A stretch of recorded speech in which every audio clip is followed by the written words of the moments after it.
But let's talk macro trends that will drive this session. We'll welcome Peter McGuire from XM. He joins us live. Peter, great to have you on the show. As always, let's just kick it off because I love asking you about oil.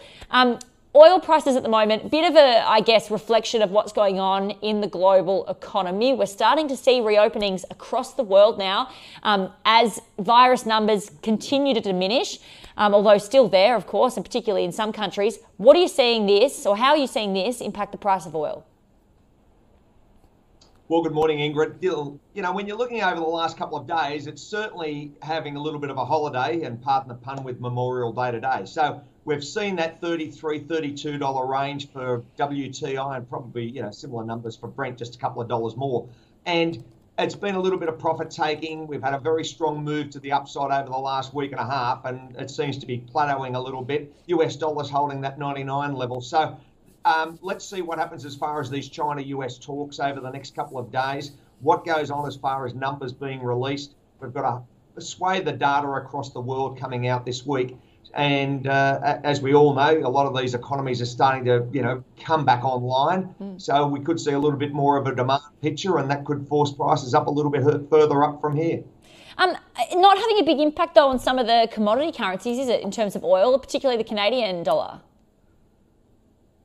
Absolutely, Ingrid. That's been fairly heavily sold off, and things aren't good. They're not looking very rosy at all as far as Canada. So, you know, when you're working that against that US dollar, they're really under the pump over there and having a fair bit of issues moving forward. So they're going to be hit pretty hard. I think it's going to be a tough second and third quarter for the Canadians. And if oil prices hold at these sort of levels, we all know that it's a big export of theirs.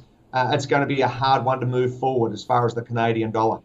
What are you watching? I just want to talk Europe for a moment because the Euro's perked up a bit. A lot of obstacles still existing, though, for the Eurozone. What's your take on that? Well, you've got that Euro package, and there's talk that France and Germany have, you know, aligned themselves to say that we see that 500 billion euro recovery fund. The Eurozone could talk that up this week, and in turn, that could add a little bit of a positive note. Now, that euro seems to be holding steady at that 110 level. It's going to, I think, remain range-bound because they haven't sold the US dollar off. Traders are still very much a part of that, and it's the best house on the worst street at the moment, Ingrid. And I feel as though that will last for many months, considering what transpired on Friday with Hong Kong. So that's going to be, I think, everything's going to be US dollar over the next matter of months. Yeah, okay. Give us a bit more colour on that, Peter, because certainly it was an interesting, I mean, that's the beginning of the National People's Congress. We've got more today. We'll be watching closely. But those Hong Kong security laws certainly in focus. There's a lot of talk of capital pouring out or potentially pouring out of Hong Kong in light of this. How does this impact the trade wars as well? Well, I think it's going to ramp things up considerably, and that's going to really create more uncertainty, which is volatility for the market. So whilst we look at, you know, what are the moving parts, where there are so many components of that. Supply chains, you're looking at net migration. We're talking now that many Hong Kongers will be looking for alternative parts of the world to move not only their businesses to, but possibly even relocate themselves. All of those numbers moving forward to create uncertainty, and it's going to be a very, very difficult time geopolitically for a lot of those components leading into Hong Kong and what factors they play to China itself.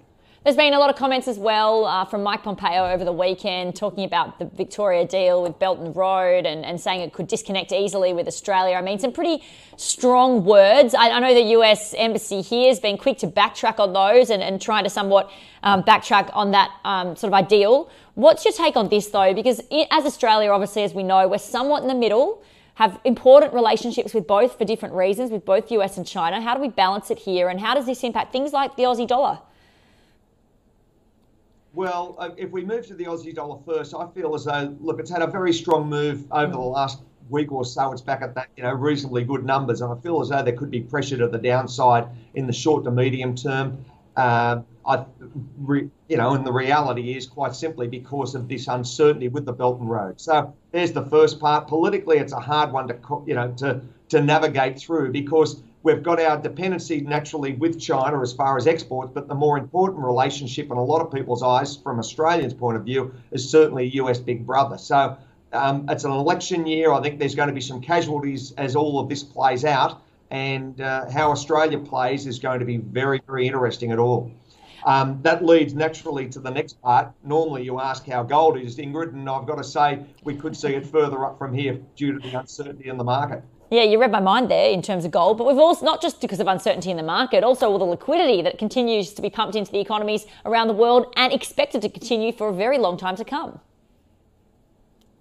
Absolutely. You look at Japan, you look at what's going on as far as Eurozone, we understand from the HERO Act going into the States. So all of this is just monstrous numbers, and we look at our own numbers here. So that creates the uncertainty, and of course, that's enough horsepower to drive it further. It seems to be range bound, that's 1750 to 1730. It's chopping and changing, but I feel as though this week may see a stronger move to the upside, quite simply because of the uncertainty with China and all of those moving parts. All right, Peter McGuire, always a pleasure to have you on the program. Thanks for joining us this Monday morning.